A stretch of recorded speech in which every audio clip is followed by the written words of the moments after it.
once you do find your frequency on something, go forward if you're a non-tyrant and don't ask permission. And that's the not giving a damn part. I've found that the world will actually acquiesce and go, yeah, I'll give you a green light on that if you actually go forward and mean it, and you're going to do it by hook or by crook and not ask permission. Life is not easy. It is not. Don't try to make it that way. Life's not fair. It never was. It isn't now, and it won't ever be. Do not fall into the trap, the entitlement trap, of feeling like you're a victim. You are not. Get over it. Get on with it. And yes, most things are more rewarding when you break a sweat to get them. Stick with it till you get through the uncomfortable times, until you go, you know what? I can spend time with myself. I could do this. I could do this forever. Well, then it's okay to go re-engage, pick up your phone, go see your friends, go have a drink, what have you. Go look for those things that are other relationships in life. But hopefully not until. There's great value in not doing that until you go, I'm good with me and me for right now. So to any of us, whatever those things are, whatever it is we look up to, whatever it is we look forward to, and whoever it is we're chasing, to that I say amen. To that I say, all right, all right, all right. You see, happiness is an emotional response to an outcome. If I win, I will be happy. If I don't, I won't. It's an if-then, cause and effect, quid pro quo standard that we cannot sustain because we immediately raise it every time we attain it. You see, happiness demands a certain outcome. It is result reliant. And I say, if happiness is what you're after, then you're going to be let down frequently and you're going to be unhappy much of your time. Joy, though, joy is a different thing. It's something else. Joy is not a choice. It's not a response to some result. It's a constant. Joy is the feeling that we have from doing what we are fashioned to do. It is just as important where we are not as it is where we are. Look, the first step that leads to our identity in life is usually not, I know who I am, I know who I am. That's not the first step. The first step's usually, I know who I am not. Process of elimination. Defining ourselves by what we are not is the first step that leads us to really knowing who we are. South of New Orleans a few years ago, and I went to a voodoo shop.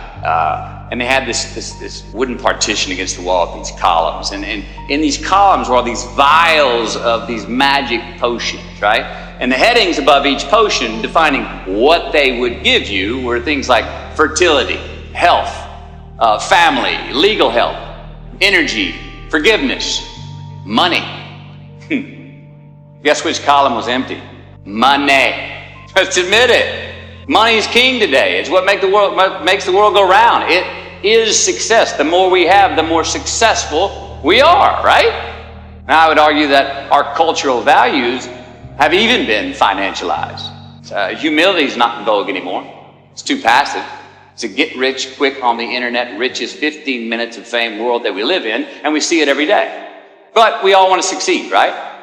So the question that we got to ask ourselves is what success is to us, what success is to you. Is it more money? That's fine. I got nothing against money. Maybe it's a healthy family.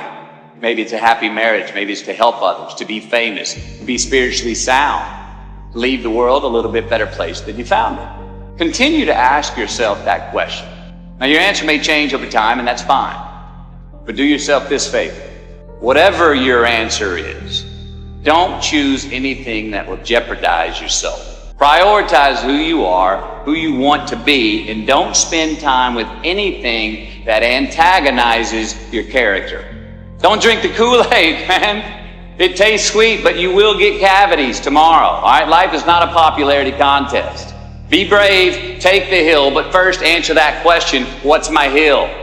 There's a responsibility to freedom, and that there is freedom in responsibility. And that earn your way there. There are choices I can make today for myself that will pay me back later in life. So there are choices we make. If you're going to say right now, I'm going to lie, cheat, and steal to get what I want, and I got it. I got an immediate green light for me. That's just a battery-powered green light. That's not a solar-powered green light. Why? Because now, everywhere I go, I got to look over my shoulder to see if someone's there that I lied, cheated, and stole from. And when I'm doing that, I'm stealing whose time? My time. I'm not free. I don't have the freedom. I didn't create freedom in my future because I chose to make an irresponsible act that I left crumbs. I've now got reasons to look over my shoulder. And the more things we do to create in our future that we got to look over our shoulder, the more of our most precious thing we have in our life's time that we're stealing from ourselves. So it's not puritanical. It's just like, it's actually self-serving. It's a very selfish choice. And I'm a fan of the word selfish. I've helped redefine it. But I believe that there are selfish choices we can make that are the most selfless, that there are selfless choices that we can make that are the most selfish choices. Those two are not a contradiction, and we see them that way. Responsibility is appreciation of a past. It's building of a lineage. It's investing in ourselves. It's investing in something we started to build yesterday that we want to take into tomorrow. There's a response that gives us freedom.